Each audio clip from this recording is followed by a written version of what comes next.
NSUI यानी कि national student union of India आज अपना 53वां स्थापना दिवस मना रहा है। एनएसयूआई की स्थापना आज के दिन ही 9 अप्रैल 1971 में भारत की पूर्व प्रधानमंत्री वहीं एनएसयूआई के स्थापना दिवस के अवसर पर राजधानी लखनऊ स्थित कांग्रेस मुख्यालय में एनएसयूआई के प्रदेश अध्यक्ष अनस रहमान ने प्रेस कॉन्फ्रेंस की। इस दौरान एनएसयूआई ने अपनी मांगों को लेकर एक संकल्प पत्र जारी किया, जिसे लेकर आगामी दिनों में एनएसयूआई अपनी 8 सूत्री मांगों को लेकर राज्यपाल से मुलाकात कर उन्हें संकल्प पत्र सौंपेंगे। एनएसयूआई के प्रदेश अध्यक्ष अनस रहमान ने बताया कि अगर 10 दिन के अंदर हमारे संकल्प पत्र पर कोई ध्यान नहीं दिया गया तो विधानसभा का घेराव करेंगे।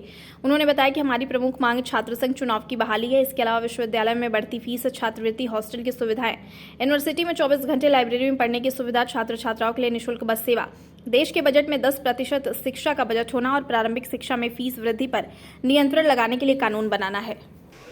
आप सभी पत्रकार बंदियों को बहुत बहुत धन्यवाद। आपने एनएसयूआई के स्थापना दिवस प्रदेश कार्यालय पर उपस्थित जो दर्ज की। मैं भारतीय राष्ट्रीय छात्र संगठन एनएसयूआई का प्रदेश का महासचिव हूं। जैसा कि आपको संज्ञान में है कि आज एनएसयूआई का स्थापना दिवस है। एनएसयूआई की 8 सूत्री मांग है आपके समक्ष पेश की। सबसे बड़ा जो अहम मुद्दा है पूरे प्रदेश का वो है छात्र संघ चुनाव की बहाली को लेकर। लखनऊ विश्वविद्यालय हो चाहे वो गोरखपुर हो, बहुत जगह छात्र संघ चुनाव नहीं हो रहे हैं। इसका कारण है सबसे बड़ा कि विश्वविद्यालय में तानाशाही दिन प्रतिदिन बढ़ती जा रही है। परसों मेरे खिलाफ एक नोटिस जारी की है। ये तानाशाही, हम लोकतांत्रिक व्यवस्था में विश्वास रखते हैं। हमने लोकतांत्रिक तरीके से विश्वविद्यालय में छात्रों की आवाज़ को उठाया है। विश्वविद्यालय ने मुझे 6 मुकदमे दिए हैं। ये क्यों? क्या विश्वविद्यालय में छात्रों की आवाज़ उठाना गुनाह है? अगर ये गुनाह है तो मैं गुनहगार हूँ। आप मुझे जेल में डालिए, लेकिन एनएसयूआई के कार्यकर्ता सड़क से लेकर विधानसभा तक जहां तक हो सकेगा छात्रों की आवाज़ को मजबूती से उठाएंगे और आखिरी सांस तक हम मजबूती से लड़ेंगे। मैं एनएसयूआई लखनऊ विश्वविद्यालय का सोशल मीडिया प्रभारी हूं। आज एनएसयूआई के स्थापना दिवस पर मैं एनएसयूआई के सभी साथियों को बधाई देता हूं। आज जब कोरोना काल के लंबे काल के बाद जो है आर्थिक संकट से ग्रामीण स्तर से लेकर शहरी स्तर तक जब हर एक व्यक्ति जूझ रहा है, उसके बाद भी विश्वविद्यालय में लगातार जो है हर विश्वविद्यालय लगातार 400% फीस वृद्धि हुई है।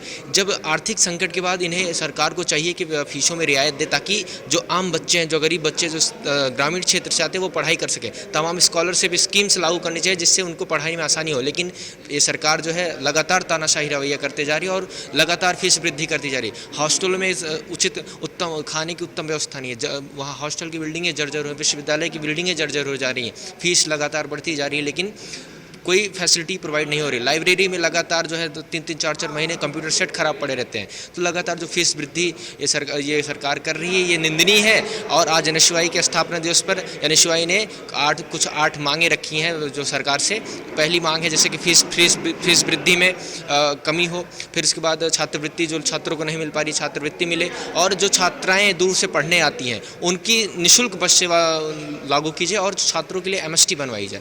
फिर उसके बाद जो है छात्र संघ बहाली का सबसे बड़ा मुद्दा है कि जो तानाशाही रवैया विश्वविद्यालय प्रशासन में हो रहा है, ये सब छात्र संघ ना होने की वजह से हो रहा है। अगर छात्र संघ बहाली होती है तो छात्र अपने मुद्दों को अपने छात्र संघ के माध्यम से विश्वविद्यालय प्रशासन तक रख सकता है। तो छात्र संघ बहाली अहम मुद्दा है कि विश्वविद्यालय में छात्र संघ बहाली हो। धन्यवाद। देखिए, एक व्यंग है कि एक बूंद आंसू भी सियासत से उसकी सियासत छीन लेती है। तुमने देखा नहीं कि अभी आंखों का समंदर होगा। तो आज हम लखनऊ विश्वविद्यालय से पार्टी कार्यालय में आए हैं, जो कि आज एनएसयूआई के 53वें स्थापना दिवस के रूप में मनाया जा रहा है।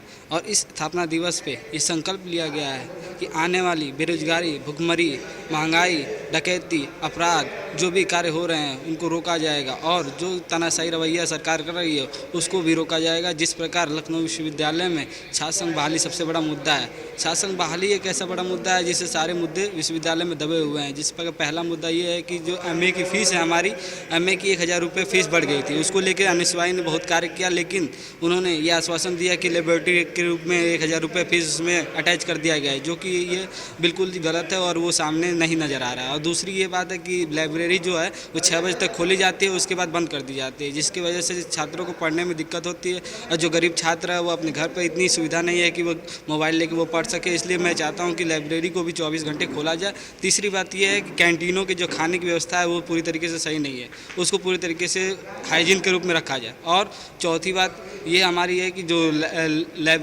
लाइब्रेरियन जो रूप है उसको सही किया जाए। जैसा कि आज हम लोग ने प्रेस कॉन्फ्रेंस करके सरकार से ये मांग रखी, आगे हम लोग राजभवन पे राज्यपाल जी से मिलेंगे और उनको अपना 8 सूत्रीय मांग जो हमने संकल्प पत्र है वो उनके समक्ष पेश करेंगे और उनसे 10 दिन का समय मांगेंगे कि छात्र संघ बहाल करें और उनके 10 दिन का समय देने के बाद अगर उन्होंने कोई इस मुद्दे पे कोई भी अहम वो नहीं दिया तो हम लोग सीधे जो है विधानसभा घेराव करके अपनी बात सरकार तक पहुंचाएंगे। क्या लगता है आपका और भी अन्य राज्यों में छात्र संघ के चुनाव होते हैं, उत्तर प्रदेश ही अच्छा क्यों? हमारे सरकार में उप मुख्यमंत्री ब्रिजेश पाठक जी जो छात्र संघ अध्यक्ष रहे हैं, कई और मंत्री, अभी दानिश आज़ाद जी जो छात्र संघ के रहे हैं, अगर इन मंत्रियों के रहने के बावजूद अगर छात्र संघ चुनाव उत्तर प्रदेश में नहीं हो रहे हैं तो ये हम लोग के लिए बड़ी शर्म की बात है, क्योंकि हर राज्य में जहाँ पे कांग्रेस की सरकार है वहाँ छात्रों के मुद्दों के लिए, छात्रों के हुकूक की लड़ाई के लिए छात्र संघ चुनाव होते हैं और वहाँ पे छात्र अपने बात हर मंत्रालय में हर जगह डट के कहते हैं। तो वहाँ पे जब दूसरे राज्यों में जहाँ पे सरकार कांग्रेस की वहाँ चुनाव हो रहे हैं तो हमारे उत्तर प्रदेश में क्यों नहीं हो रहे हैं? क्या आप सिर्फ छात्रों से पकौड़े तलवाएंगे, ये चाय बनवाएंगे? छात्र अपने भविष्य के साथ खिलवाड़ अब नहीं करेंगे और जल्द से जल्द छात्र संघ बहाल होगा। तो इस लड़ाई को लेकर कहाँ तक आगे जाएंगे? आपने कहा राज्यपाल और विधानसभा, इस लड़ाई को लेके हम सड़क से लेके विधानसभा तक जाएंगे, विधानसभा घेराव करेंगे। हम लोग सरकार के सामने ये मांग रखेंगे छात्र संघ बहाल करें विधानसभा घेराव करके।